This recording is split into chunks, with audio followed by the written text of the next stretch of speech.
UP की special task force ने महाठग अनूप चौधरी को गिरफ्तार कर जेल भेज दिया। लेकिन बीते 10 सालों में उसने कितने लोगों को ठगा, इसकी लिस्ट बहुत लंबी है। जितने मुंह उतनी बातें। लखनऊ से लेकर दिल्ली तक अनूप को लेकर यही चर्चा है। उसने कई आईएएस आईपीएस अफसरों को बेवकूफ बनाया है, कई मंत्रियों का करीबी बनकर उन्हें ठगा है।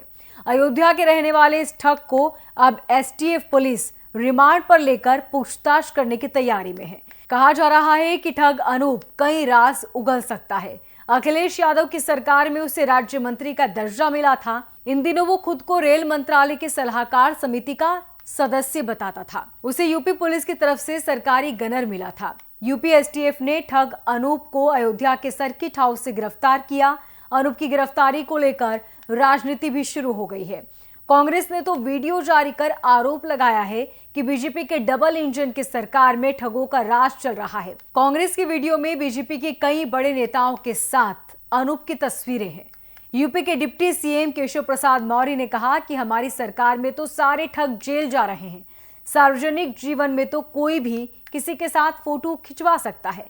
बीजेपी विधायक शलभ मणि त्रिपाठी ने कहा कि अनूप को हमारी सरकार ने सही जगह पहुंचा दिया।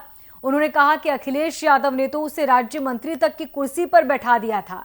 समाजवादी पार्टी के प्रवक्ता सुनील यादव ने कहा कि सच तो यही है कि आज की तारीख में अनूप बीजेपी का है। एसटीएफ को इस बात की शिकायत मिली थी कि पीएम मोदी के कामकाज के प्रचार प्रसार के नाम पर एक गैंग लोगों से ठगी कर रहा है और इसी केस में अनूप का नाम सामने आया। एसटीएफ को जानकारी मिली है कि वो अपने साथियों के साथ अयोध्या के सर्किट हाउस में ठहरा हुआ है। यह भी पता चला है कि अनूप अपने सरकारी गनर के साथ सफेद रंग की स्कॉर्पियो गाड़ी में रामलला के दर्शन करने वाला है। इस गोपनीय सूचना के आधार पर एसटीएफ की टीम अयोध्या सर्किट हाउस पहुंच गई। रात के करीब 10:30 बजे एक गाड़ी पर नजर पड़ी।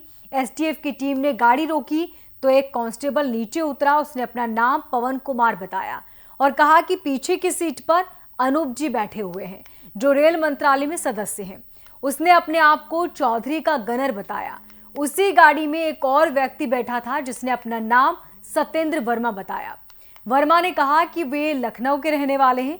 उसने कहा कि अनूप ने उसे धार्मिक जगहों का दर्शन कराने के लिए एक हेलीकॉप्टर कंपनी बनाने का सुझाव दिया है। वर्मा ने कहा कि उसे इस काम की कोई जानकारी नहीं है, पर अनूप ने कहा था कि सब तरह की मदद दी जाएगी।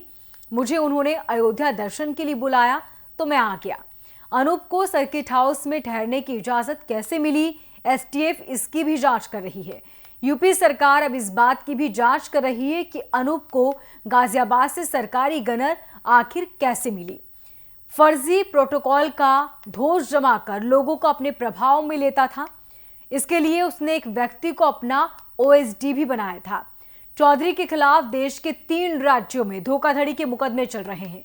राजस्थान के जयपुर और उत्तराखंड के नैनीताल जिले में उस पर केस दर्ज है। इसके अलावा यूपी में लखनऊ, बरेली, प्रयागराज और शामली में भी कई मुकदमे चल रहे हैं।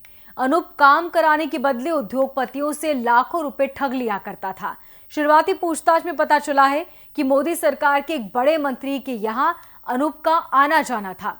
उसके मोबाइल फोन से यूपी के कुछ सीनियर मंत्रियों, नेताओं और अफसरों के व्हाट्सएप चैट भी मिली है। अनूप को अखबारों में छपने और टीवी पर दिखने का बहुत शौक था। उसने कुछ टीवी चैनल्स के कॉन्क्लेव को भी प्रायोजित किया था। इसमें भी उसने धोखाधड़ी की थी। उसने जितने रुपये देने का वादा किया था उतने नहीं दिए।